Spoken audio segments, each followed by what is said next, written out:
దక్ష ప్రజాపతి కుమార్తె సతీదేవి. పవిత్రమైన భక్తితో నిండిన హృదయం కలిగిన దివ్య స్త్రీ. చిన్నప్పటి నుంచి దక్ష ప్రజాపతి మరియు సతీదేవి మధ్య ఎంతో ప్రేమ, ఆప్యాయత ఉండేది. తన కుమార్తెను దక్షుడు ఎంతో ముద్దుగా పెంచాడు. సతీదేవి పెరుగుతూ ఆమె హృదయం భక్తితో మరింత నిండిపోయింది. అదే సమయంలో ఆమె మనసు మహాదేవుడైన శివుడి వైపు ఆకర్షితమైంది.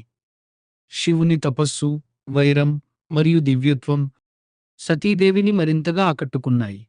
కాలక్రమేణా ఆమె శివుడిపై ప్రేమను పెంచుకుంది. తండ్రి అనుమతి లేకపోయినా సతీదేవి శివుడిని వివాహం చేసుకుంది.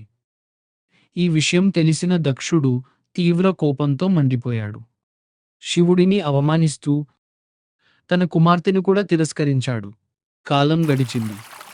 ఒకరోజు దక్షుడు ఒక మహాయజ్ఞాన్ని ఏర్పాటు చేశాడు. ఆ యజ్ఞానికి అన్ని దేవతలను ఆహ్వానించాడు.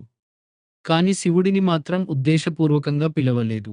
ఈ విషయం తెలిసిన సతీదేవి తన తండ్రి యజ్ఞానికి వెళ్ళాలని నిర్ణయించింది. శివుడు లోతైన దీక్షలో ఉన్నాడని గమనించిన సతీదేవి ఈ సమయంలో ఆయన దీక్షను భంగం చేయడం సరైంది కాదని భావించి శివుడికి చెప్పకుండానే సతీదేవి ఒంటరిగానే బయలుదేరింది. యజ్ఞవేదికలో బ్రహ్మదేవుడు మరియు విష్ణుమూర్తి కూర్చొని ఉన్నారు. వారు దక్షుడిని ప్రశ్నిస్తూ మహాదేవుడైన శివుడిని యజ్ఞానికి ఎందుకు ఆహ్వానించలేదు అని అడిగారు. దానికి దక్షుడు అహంకారంతో నవ్వుతూ నేను ఆ శ్మశానవాసిని ఎప్పటికీ ఆహ్వానించను అని గర్వంగా చెప్పాడు. భుజంగం ప్రళయరవరం ప్రజ్వలజ్వాలమాలం ఖర్జర్జం ఖర్జదుర్జంఘ్య ఖర్జదుర్జయంతం. యజ్ఞవేదిక వద్దకు చేరుకున్న సతీదేవిని అక్కడ ఉన్న దేవతలందరూ ఆశ్చర్యంతో ఆమెను చూశారు. ఆమె తన తండ్రిని ప్రశ్నించింది, మహాదేవుడిని ఎందుకు ఆహ్వానించలేదు అని. దక్షుడు నవ్వుతూ శివుడిని అవమానించాడు. ఆ మాటలు విన్న సతీదేవి గుండె చీలిపోయింది. తన భర్తను అవమానించిన ఆ స్థలంలో తాను ఉండలేనని భావించింది. ఆమె లోపల బాధ, కోపం, భక్తి అన్నీ కలిసిపోయాయి.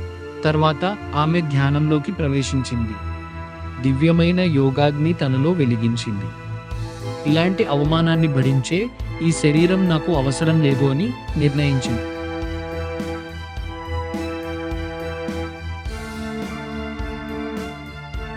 ఆమె యజ్ఞకుండం వైపు నడిచింది.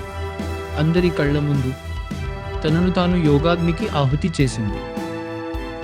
ఈ సంఘటనతో దేవతలందరూ షాక్ అయ్యారు.